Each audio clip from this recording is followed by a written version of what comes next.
इसके कुछ फॉर्मूले हमने पढ़े हैं, उसके आगे के ही फॉर्मूले अब यहाँ पे 12th में भी हम लोग पढ़ लें। तो जैसे यहाँ पे लिखा हुआ है किसी रेखा की दिक्कुज्या, तो मैंने तुमको पिछले चैप्टर में किसी सदिश की दिक्कुज्याओं के बारे में समझाया था। तो वो सदिश किसका होता है? रेखा का ही तो होता है। तो किसी त्रिभुज का होता है? रेखा का होता है। तो वो सदिश का जो सदिश है ना, वो रेखा के अनुदिश है। तो उसको हम सदिश रूप में चलाएं तो वो सदिश के लिए, उसी को हम रेखा के रूप में चलाएं तो वो रेखा के लिए। तो अगर एक रेखा तीनों अक्षों से अल्फा, बीटा और गामा कोण बना रही है, तो इसकी दिक्कुज्याएं क्या होंगी? L equal to cos alpha, M equal to cos beta और N equal to cos gamma. ये फॉर्मूला पढ़ा है तुमने पहले कि नहीं पढ़ा है? पढ़ा है। इसमें ये हमने जैसे तीनों अक्ष ले लिए, एक्स, वाई और जेड, और ये एक रेखा ले ली। ये मूल बिंदु है, एक्स अक्ष, वाई अक्ष, जेड अक्ष, और ये रेखा है, कुछ भी नाम दे दो, ओपी। ओपी रेखा एक्स अक्ष से कोण बना रही है अल्फा, वाई अक्ष से बीटा और जेड अक्ष से गामा। ये इसका चित्र है और ये इसकी दिक्कुज्याओं के फॉर्मूले। दिक्कुज्याओं को किससे निरूपित करते हैं? एलिमेंट से। ठीक है। कुछ इसके गुण है दिक्कुज्याओं के। जैसे किसी रेखा की दिक्कुज्याओं के जो मान है वो अद्वितीय होते हैं। अद्वितीय का मतलब है कि मान किसी भी सवाल में जो सॉल्व होके आएंगे वही रहेंगे, बदलेंगे नहीं। ठीक है।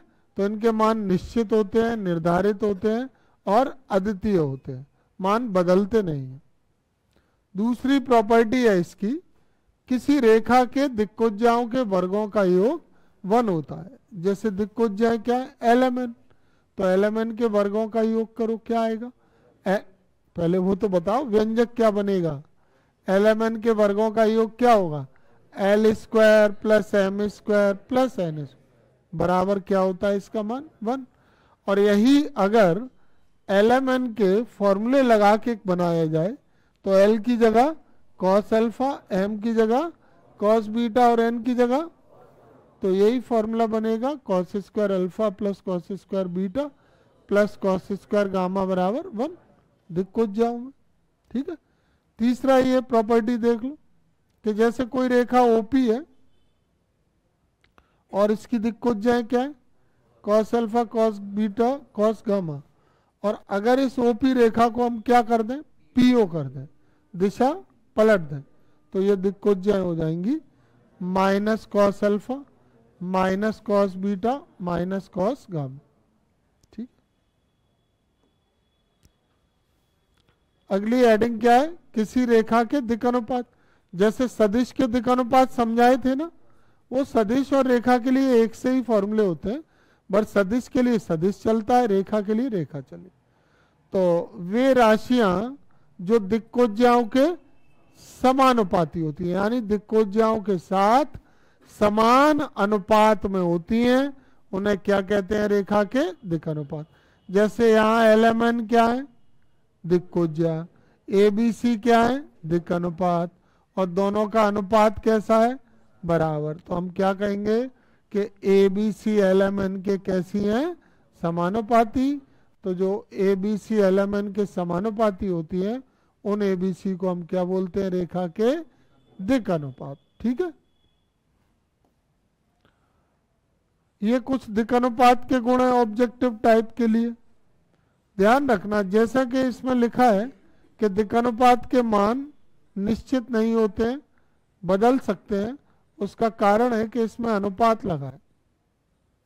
तो अनुपात में अगर एक वैल्यू आई है 1, एक 2 और एक 3, तो इसी को हम 2, 4 और 6 या 3, 6 और 9, क्योंकि अगर हम इनका अनुपात निकालेंगे, एलिमेंट के अनुपात में लिखेंगे, तो वो बात तो वही आएगी कि नहीं? ऐसे ही अनुपात में लिखे तो अनुपात में इसका सरलतम रूप बनाएंगे तो ये 2 से कट जाएगा, तो इसी को क्या कह सकते हैं? 1, 2, 3। तो बदले कि नहीं बदले मान? बदल सकते हैं ना, इसीलिए यहाँ पे लिखा है कि दिक्कनुपात के मान अद्वितीय या निश्चित नहीं होते। दूसरा है, जैसे दिक्कोज्जाओं में फॉर्मूला होता है ना कि L square plus M square plus N square बराबर 1, ऐसे दिक्कनुपात के वर्गों का योग 1 नहीं होता। ठीक है।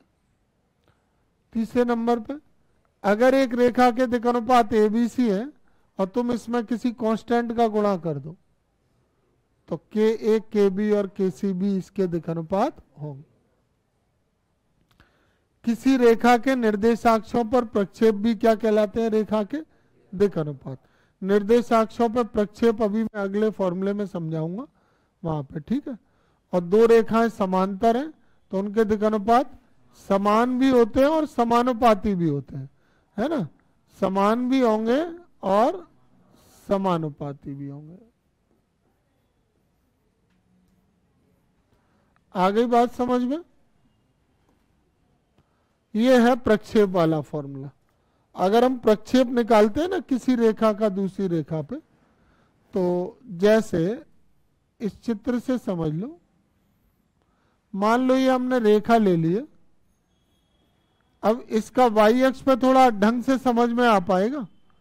तो ये रेखा पी क्यू है और इसमें पी के निर्देशांक है x1 y1 और z1, और q के हैं x2 y2 और z2।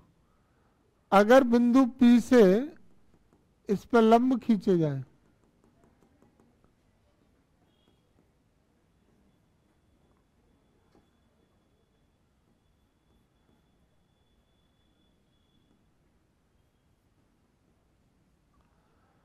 तो ये जो लंब है ये m और n पे काट रहे हैं, तो O से लेके m तक की दूरी इसका x निर्देशांक हो जाएगी।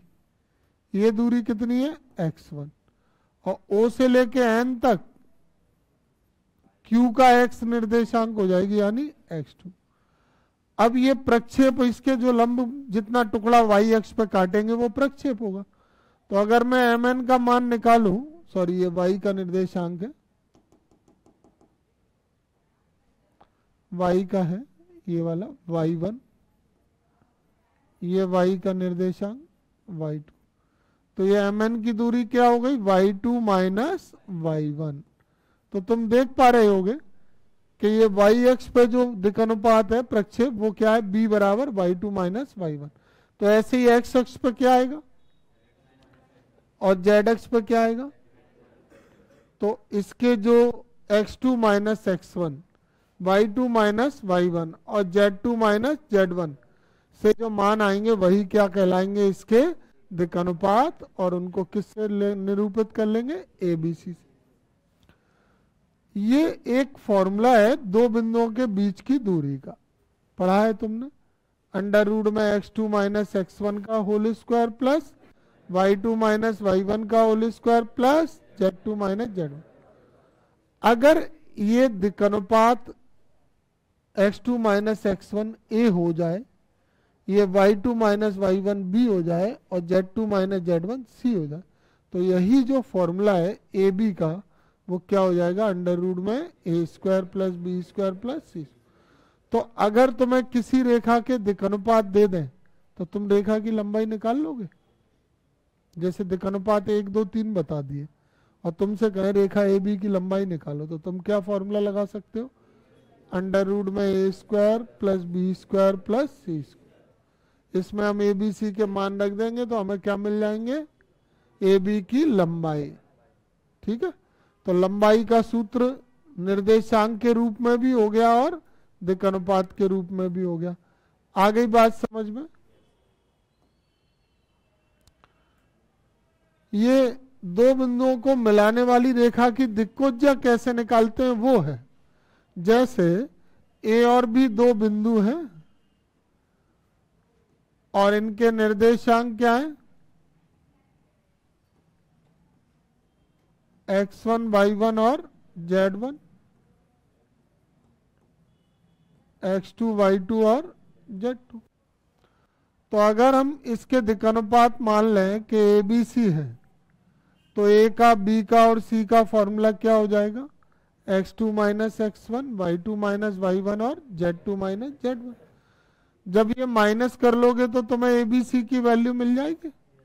तो ये क्या होंगे इसके दिक्कनुपात, और दिक्कनुपात से दिक्कोज्या निकालनी हो तो फॉर्मूला क्या होता है, L बराबर a upon under root A square plus B square plus C square, m बराबर b upon under root A square plus B square plus C square, और n बराबर c upon under root A square plus B square plus C square. ये हमने सदिश में भी पढ़ा था, तुम्हें याद हो तो। जैसे ए बी सदिश दिया है तो ए बी सदिश का हमने पहले ए बी वेक्टर निकाला था, ओ ए निकाला, फिर ओ बी और फिर A B. A B vector कैसे निकलता है, O B vector minus O A vector, और ए बी का मापांक निकाला। तो एल एम एन का फॉर्मूला क्या हो गया था, ए अपॉन में ए बी का मापांक, एम बराबर बी अपॉन में ए बी का मापांक, और एन बराबर सी अपॉन में ए बी का मापांक। तो कोई सदिश की दिक्कोज्या निकालने का ये तरीका जो था वही तरीका यहाँ पे रेखा की दिक्कोज्या निकालने का है। ठीक है, बस अंतर क्या है, वहां मापांक होता है, यहाँ पे क्या होता है, अंडर रूट में A square plus B square plus C square. दोनों फॉर्मूले याद रखना है। अगला है दो रेखाओं के बीच का कोण। दो रेखाओं के बीच के कोण के जो फॉर्मूले हैं वो दो रूपों में होते हैं। अगर रेखा के दिक्कनुपात दिए हैं a1 b1 c1 पहली रेखा के, और दूसरी रेखा के a2 b2 c2, तो cos थीटा का फॉर्मूला क्या हो जाएगा, a1 a2 plus b1 b2 plus c1 c2 upon under root में a1 square plus b1 square plus c1 square, और दूसरे अंडर रूट में a2 square plus b2 square plus c2। अगर दिक्कनुपात ना दे दें, दिक्कोज्या दे दें, तो दिक्कोज्या देंगे तो cos थीटा का फॉर्मूला क्या हो जाएगा, L1 L2 plus M1 M2 plus N1 N। ये जैसे दो सदिश के परस्पर लंब होने के लिए क्या होना चाहिए, ए वेक्टर डॉट बी वेक्टर बराबर 0, अभी पढ़ा था सवाल। तो ऐसे ही दो रेखाओं के परस्पर लंब होने की शर्त क्या है, a1 a2 plus b1 b2 plus c1 c2 equal to 0 दिक्कनुपात में, और दिक्कोज्या के पदों में L1 L2 plus M1 M2 plus N1 N2 बराबर 0। ये किसकी शर्त है, दो रेखाओं के समांतर होने की। वही दो प्रारूप में है, दिक्कनुपात दिए हो तो फॉर्मूला क्या है, a1 upon a2 equal to b1 upon b2 equal to c1, और दिक्कोज्या दी हो तो L1 upon L2 equal to M1 upon M2 equal to N1 upon N2। वैसे ये प्रक्षेप का कोई सवाल दिया तो नहीं है तुम्हारी एक्सरसाइज में, पर हम लोग फॉर्मूला फिर भी समझ लेते हैं। अगर कभी कोई दो रेखाएं दी गई हैं और उनमें से एक रेखा का दूसरी रेखा पर प्रक्षेप निकालना है, ये बी रेखा दी है और ये सी डी, ए के निर्देशांक क्या मान लो x1 y1 और z1, और बी के हैं x2 y2 और z2। तो इससे हम ऐसे ये लंब डालेंगे,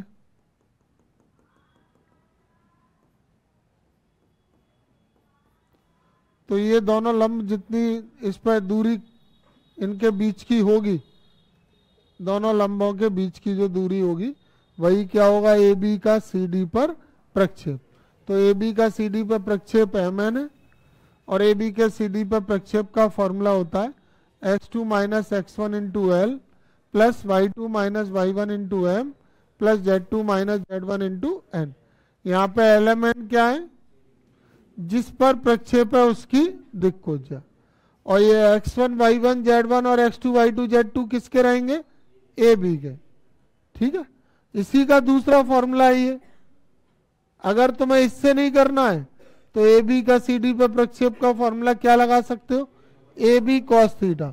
इसमें कॉस थीटा का मान इस फॉर्मूले से आ जाएगा, दिक्कनुपात वाले से।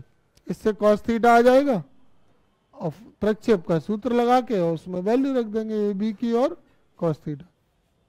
ठीक है, अब इसमें देखो जैसे ए बी का सी डी पर प्रक्षेप है तो फॉर्मूला क्या है, ऐसे ही अगर सी डी का ए बी पर प्रक्षेप हो तो सी डी cos थीटा। ठीक है,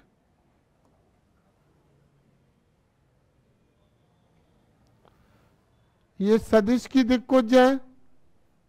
सदिश की दिक्कोज्या के फॉर्मूले तुमको बताए थे पहले 10 चैप्टर में कि नहीं बताए थे, बताए थे ना, वही चीज फिर से आ गई। रेखा की जगह कौन आ गया, सदिश।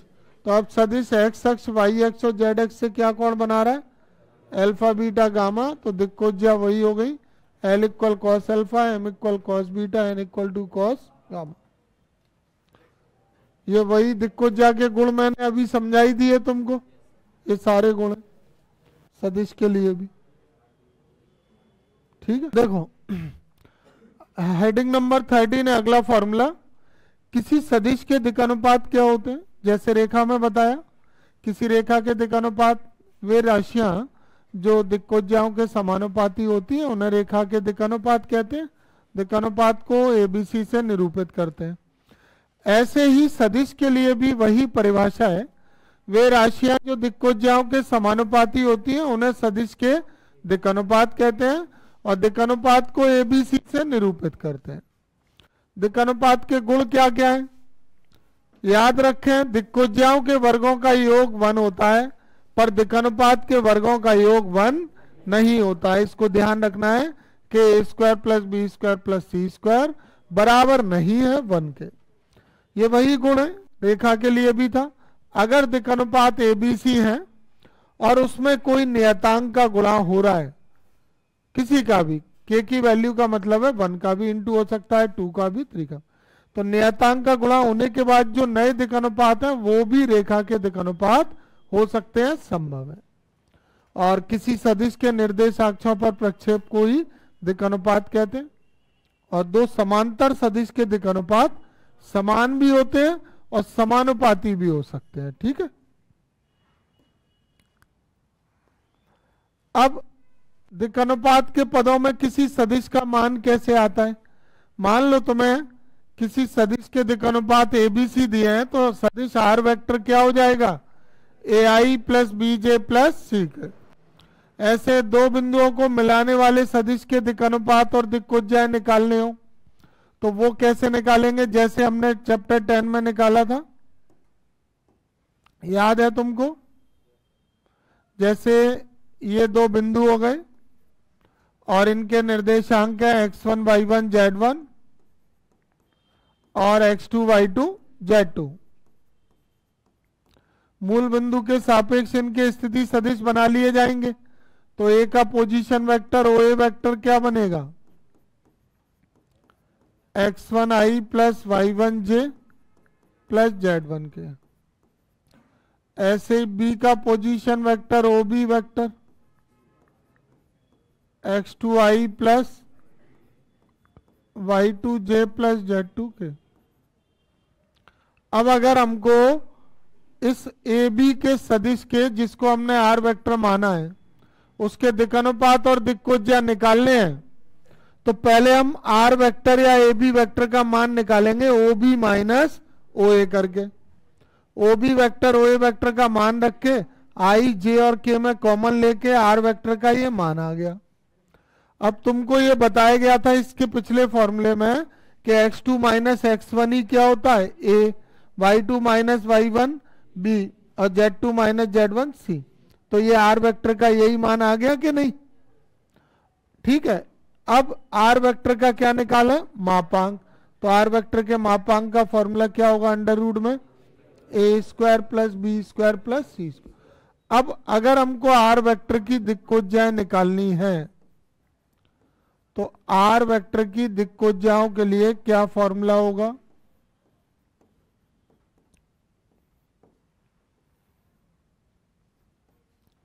आर वेक्टर की दिक्कोज्याओं का फॉर्मूला होगा ए अपॉन आर वेक्टर का मापांक, बी अपॉन आर वेक्टर का मापांक और सी अपॉन आर वेक्टर का मापांक। और इसको ए बी वेक्टर के पदों में भी लिख सकते हैं, आर वेक्टर ही ए बी वेक्टर है, तो इसको ऐसे भी कह सकते हैं ए अपॉन में ए बी वेक्टर का मापांक, B upon A B vector का मापांक और C upon A B vector का मापांक। और ये एल का फॉर्मूला है, ये एम का और ये एन का। ये यहाँ पे सॉल्व किया है ना, ये कार्तीय रूप के लिए ही था ना, रेखा के लिए निर्देशांक रूप में दिक्कोज्या निकालने का ये फॉर्मूला है। Under root A square plus B square plus C square किसका मान है, आर वेक्टर का मापांक। तो ये वही फॉर्मूले आ गए जो मैंने यहाँ पे लिखे हुए, तो मैं समझाएंगे दिक्कोज्या का, ठीक है। अब किसी सदिश का दिक्कोज्याओं के पदों में मान, जैसे आर वेक्टर का एलएमएन के पदों में मान चाहिए, तो आर वेक्टर बराबर फॉर्मूला क्या होता है, आर वेक्टर का मापांक into L I cap plus M J cap plus N K cap. ये वहां चैप्टर 10 में सदिश में भी समझाया था। और एलएमएन की जगह हम यहाँ पे और क्या रख सकते हैं, cos alpha into I cos beta और कॉस गामा। तो ये फॉर्मूला आर वेक्टर बराबर आर वेक्टर का मापांक ब्रैकेट में कॉस अल्फा इंटू आई प्लस कॉस बीटा इंटू जे प्लस कॉस गामा इंटू के। अब आते हैं रेखा के समीकरणों पे। तो रेखा के समीकरण दो प्रकार के हुआ करेंगे, एक कार्तीय रूप, दूसरा सदिश रूप। कार्तीय रूप की पहचान है कि वो एक्स वाई जेड के पदों में होगा, और सदिश रूप की पहचान है उसमें आर वेक्टर के रूप में समीकरण आया करेंगे, है ना।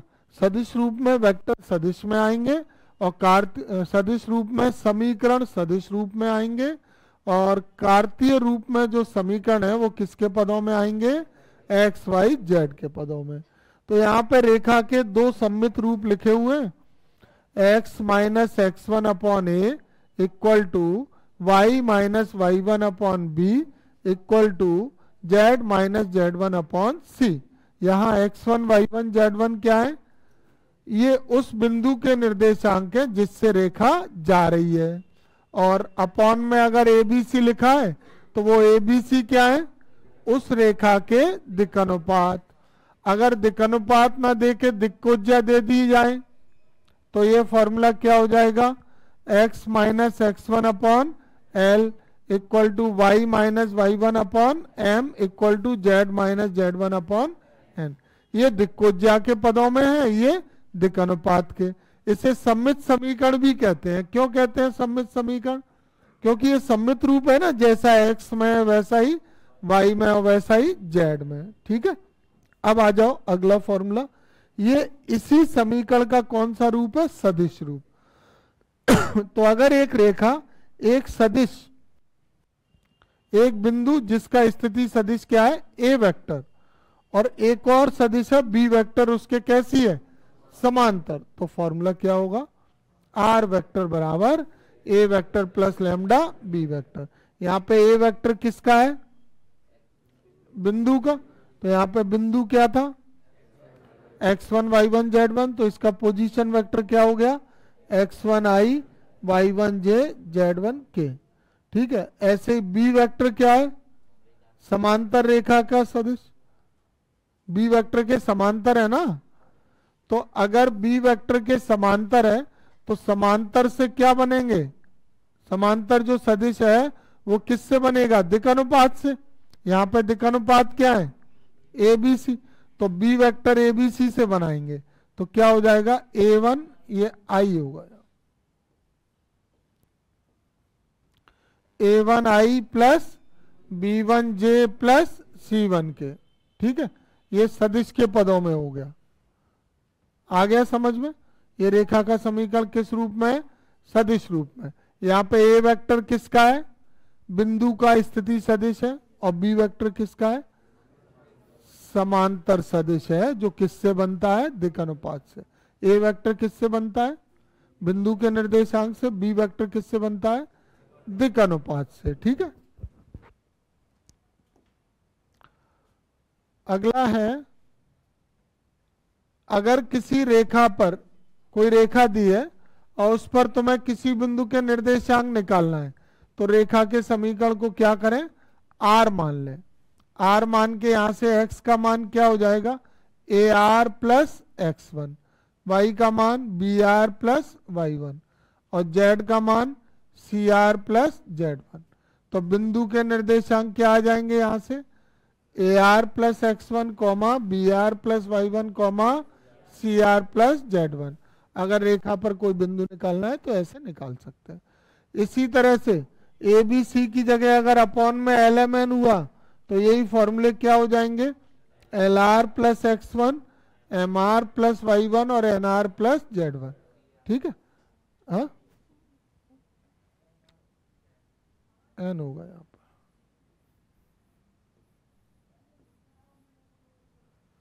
तो रेखा पर स्थित बिंदु के निर्देशांक निकालना है तो उसका फॉर्मूला है, रेखा के समीकरण को आर मान लो और एक्स वाई जेड के मान निकाल लो। जो एक्स वाई जेड के मान होंगे वही रेखा पर स्थित बिंदु के निर्देशांक।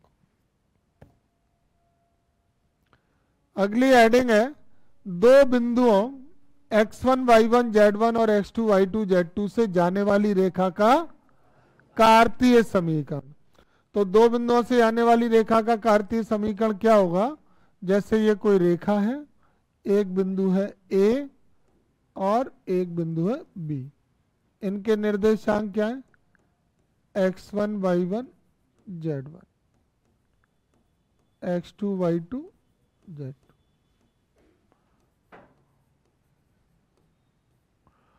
और रेखा इन दोनों बिंदुओं से होकर जा रही है, तो रेखा के समीकरण का फॉर्मूला क्या हो जाएगा, x minus X one upon X two minus X one equal to Y minus Y one upon Y two minus Y one equal to Z minus Z one upon Z two minus.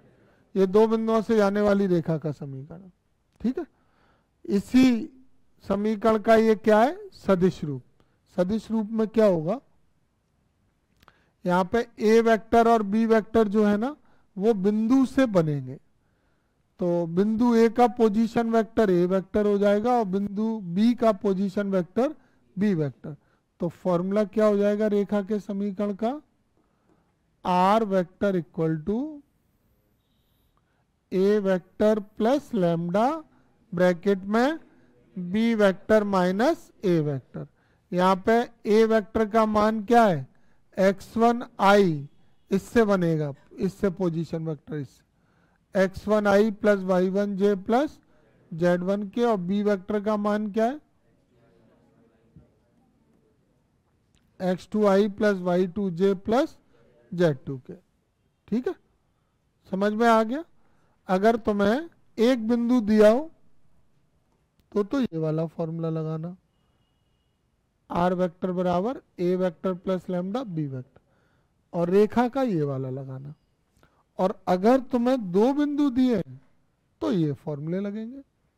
इसमें x2 minus X one है, y2 minus Y one और z2 minus z1। ये इसका सदिश रूप है। यहाँ पे ए वेक्टर और बी वेक्टर किसके स्थिति सदिश है, बिंदु ए का स्थिति सदिश और बिंदु, और जबकि इसमें ए वेक्टर और बी वेक्टर क्या है, इसमें अलग है। यहाँ पे बिंदु में ए वेक्टर तो क्या बिंदु का स्थिति सदिश है और बी वेक्टर किसका है, दिक् अनुपात से बना सदिश है। तो ये अंतर है दोनों में, ध्यान रखना। वहां पे दोनों क्या है, बिंदु के हैं, यहाँ पे एक बिंदु का है और दूसरा दिक् अनुपात का सदिश है।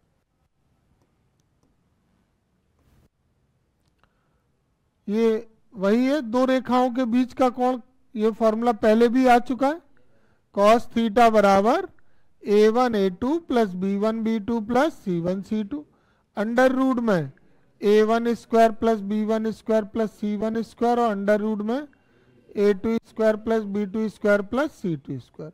ये फॉर्मूला तब लगाओगे जब तुमको क्या दिए रहेंगे, दिक् अनुपात। और अगर दिक्कोज्या दे दी जाए तो फॉर्मूला cos थीटा का L1 L2 plus M1 M2 plus N1 N2।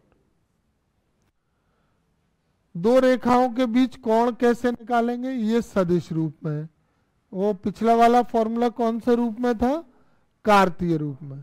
इसमें रेखाओं के समीकरण दिए होंगे, उनसे क्या मिलेंगे, दिक् अनुपात, और दिक् अनुपात आ जाएंगे तो cos थीटा का ये फॉर्मूला लगेगा। लेकिन अगर तुमको दोनों रेखा कौन से रूप में दी है? सदिश रूप में। तो दो रेखाएं होने की वजह से A vector plus lambda B vector की जगह a1 vector plus lambda b1 vector और a2 vector plus mu b2 vector आएगा। तो उनके बीच cos थीटा का जो फॉर्मूला है वो किन दोनों में बनेगा? b1 वेक्टर और b2 वेक्टर में, क्योंकि b1 वेक्टर और b2 वेक्टर किससे बन रहे हैं? दिक् अनुपात से। और a1 a2 किससे बन रहे हैं? बिंदु के पोजीशन वेक्टर है। तो बिंदु में कोण नहीं निकलेगा, कोण किससे निकलेगा? दिक् अनुपात से। तो ये याद रखना है कि cos थीटा का जैसे पहला फॉर्मूला था ना दो सदिश का, a vector dot b vector upon में दोनों का मापांक, ऐसे ही है b1 vector dot b2 vector upon में दोनों का मापांक। ये दो रेखाओं के समांतर की शर्त है। a1 अपॉन a2 बराबर b1 अपॉन b2 बराबर c1 upon c2, l1 upon l2 equal to m1 upon m2 equal to n1। और ये दो रेखाओं के समांतर होने के प्रतिबंध का कौन सा रूप है? सदिश रूप।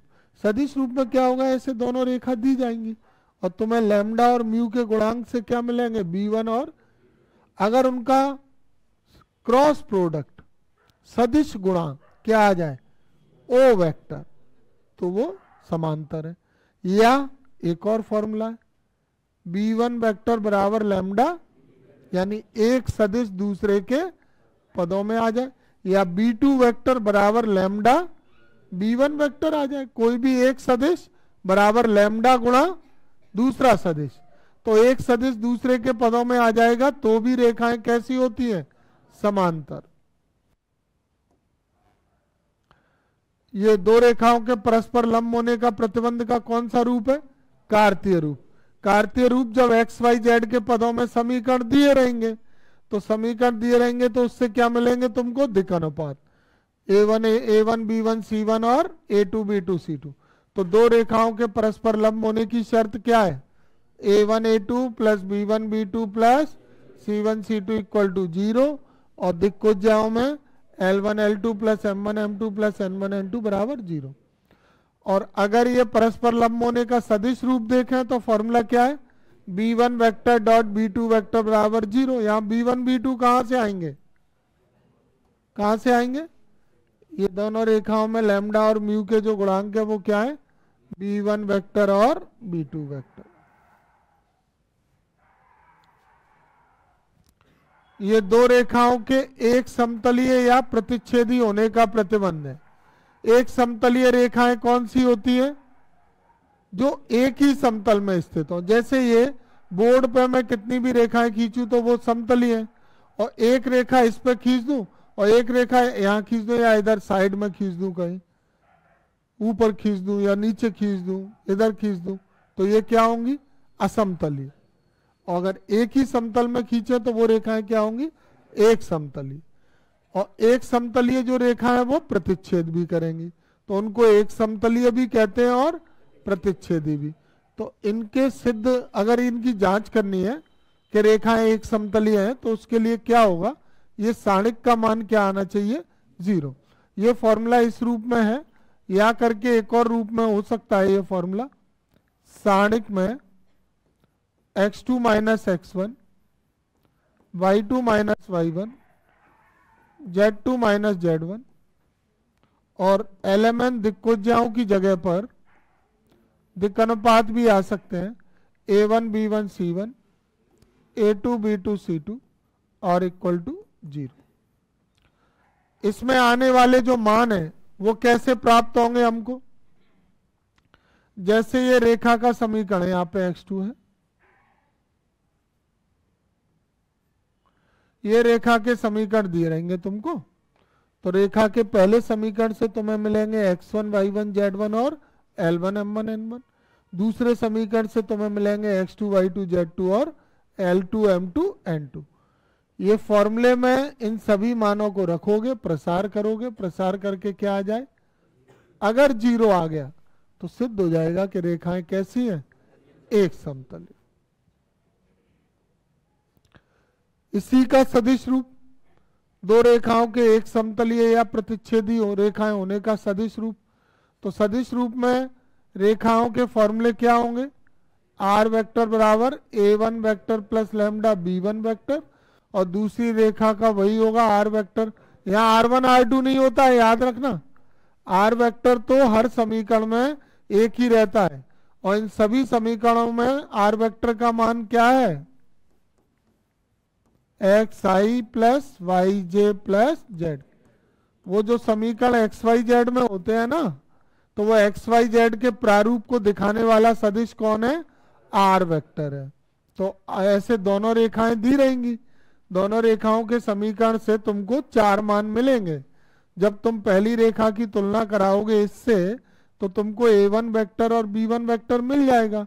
ऐसे दूसरी रेखा की तुलना इससे होगी, तो a2 वेक्टर, और वो चारों मान जब मिल जाएंगे तो तुम इसका मान निकालना, a2 minus a1 dot a2 में से a1 घटाना, और b1 क्रॉस b2 करके क्या करना उसका डॉट प्रोडक्ट। अगर वो डॉट प्रोडक्ट करके क्या आ गया, तो वो रेखाएं क्या हो जाएंगी? समतल। अगला फॉर्मूला क्या है?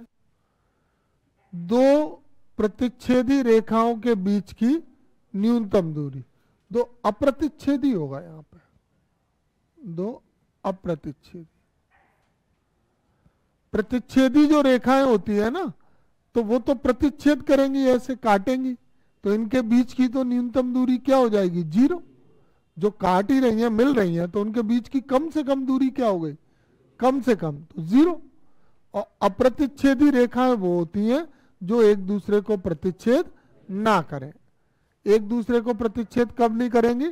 जैसे एक इस समतल में बने और एक इसमें बने, तो ऐसे ऊपर नीचे से निकल जाएंगी, कैसे भी अलग अलग समतल में होंगी तो ऊपर नीचे से निकलेंगी, तो वो कभी काटेंगी क्या? नहीं काटेंगी, तो उनको क्या कहते हैं? अप्रतिच्छेदी रेखा।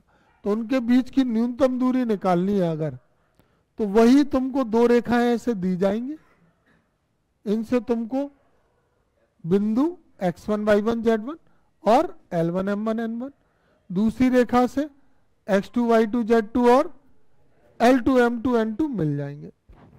इसके बाद ये शॉर्टेस्ट डिस्टेंस लिखा हुआ है इंग्लिश में, यहाँ पे रेखा 1 व 2 के बीच की न्यूनतम दूरी।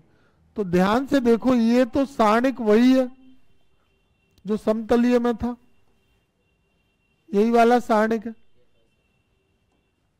है कि नहीं है? देखो, x2 minus x1 y2 minus y1 z2 minus z1 l1 m1 n1 l2 m2 n2, और भाग में रूट के अंदर चक्रीय क्रम है l1 m2 minus l2 m1 का whole square, m1 n2 minus m2 n1 का whole square, plus n1 l2 minus n2 l1 का होल स्क्वायर। चक्रीय क्रम में लिख दो, lm minus lm, mn minus mn, nl minus nl, और लगा दो 1 2 2 1 1 2 2 1 1 2 2।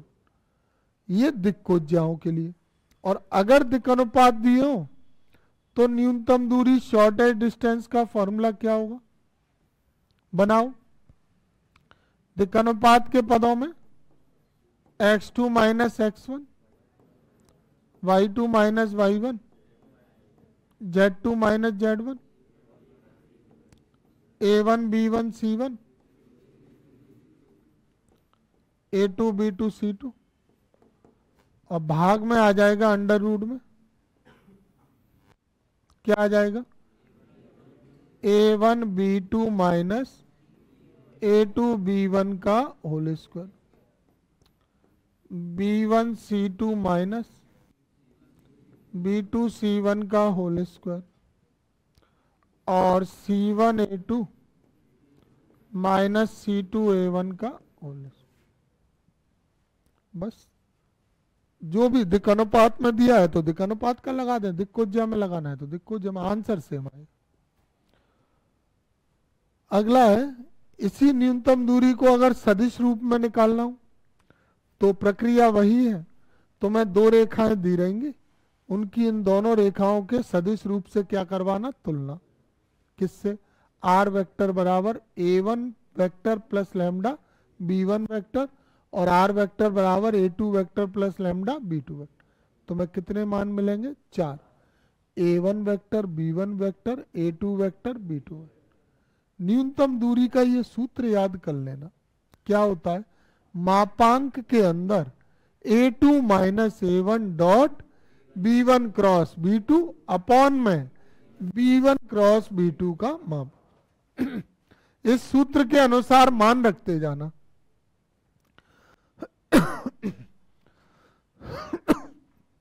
पहले किसकी वैल्यू निकालोगे?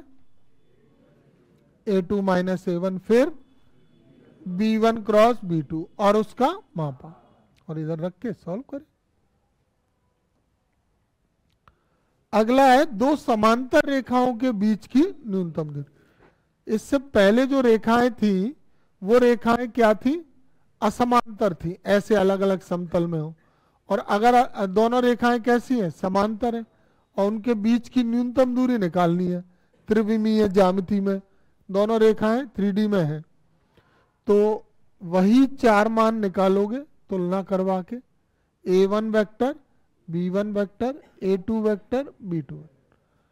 अब न्यूनतम दूरी के लिए यहां पर जब रेखाएं कैसी होंगी? समांतर, तो फॉर्मूला होता है समांतर रेखाओं के लिए A2 minus A1 cross B vector upon में B1 नहीं आएगा, यहां B ही आएगा, यहां पे B वेक्टर ही आएगा, ये B वेक्टर आएगा, B1 नहीं आएगा। ठीक, तो A2 minus A1 cross B vector upon में B वेक्टर का मापांक। यहां जो B वेक्टर का मान है, जो B वेक्टर का मान है ना, वो या तो B1 के बराबर ले लेंगे या B2। B1 वेक्टर और B2 वेक्टर में से किसी को भी क्या मान लेंगे? B वेक्टर, दोनों में से एक को। जो भी सरलतम रूप में होगा उसी को B वेक्टर मान लिया जाएगा। जैसे ये रेखाएं अगर समांतर हैं तो एक सदिश अगर तुमको I प्लस 2J प्लस 3 के मिल रहा है तो समांतर है, तो दूसरा इसी के गुणनफल में मिलेगा, तो वो हो सकता है 3I प्लस 6J प्लस 9 के मिले। तो इसमें एक B1 वेक्टर होगा और दूसरा B2 वेक्टर होगा, और यहाँ पे B1 बराबर लैम्डा B2 या B2 बराबर लैम्डा B1 का भी नियम संतुष्ट हो रहा है। तो ये दोनों रेखाएं कैसी हो जाएंगी? समांतर। एक सदिश दूसरे के पदों में आ गया, समांतर। अब समांतर में कौन से को B वेक्टर मानना है? तो इन दोनों में जो सरलतम रूप है वो कौन सा वेक्टर है? B1 vector. तो B1 को कभी कभी सरलतम रूप में कौन दे देंगे? B2। मान लो ये मान B2 का है और B2 वाला B1 का है, तो B2 को क्या मान लोगे? यानी B वेक्टर किसे माना जाएगा? जो सरलतम रूप का सदिश होगा उसको। और यहां पे समांतर रेखाओं की पहचान क्या होगी? कैसे पता चलेगा तुम्हें कि ये सूत्र लगना है, ये वाला नहीं लगना है? ये अप्रतिच्छेदी रेखाओं का है, ये नहीं लगना है। कैसे पता चलेगा ये लगना है? अगर यहाँ पे जो लैम्डा और म्यू के गुणांक है वो दोनों इस तरह से हो कि B1 बराबर लैम्डा B2 या B2 बराबर लैम्डा B1, B1 वेक्टर बराबर लैम्डा B2 या B2 वेक्टर बराबर लैम्डा B1, इन दोनों में से कोई भी शर्त अगर पूरी हो जाएगी तो हम समझ जाएंगे कि ये रेखाएं कैसी हैं? समांतर। तब ये फॉर्मूला लगेगा। आ रही है बात समझ में? और अगर एक का मान दूसरे के पदों में नहीं आए तो ये कैसी है? अप्रतिच्छेदी। फिर फॉर्मूला कौन सा लगेगा? फिर कौन सा लगेगा? मॉड में A2 minus A1 dot B1 cross B2 upon में B1 क्रॉस B2 का माप।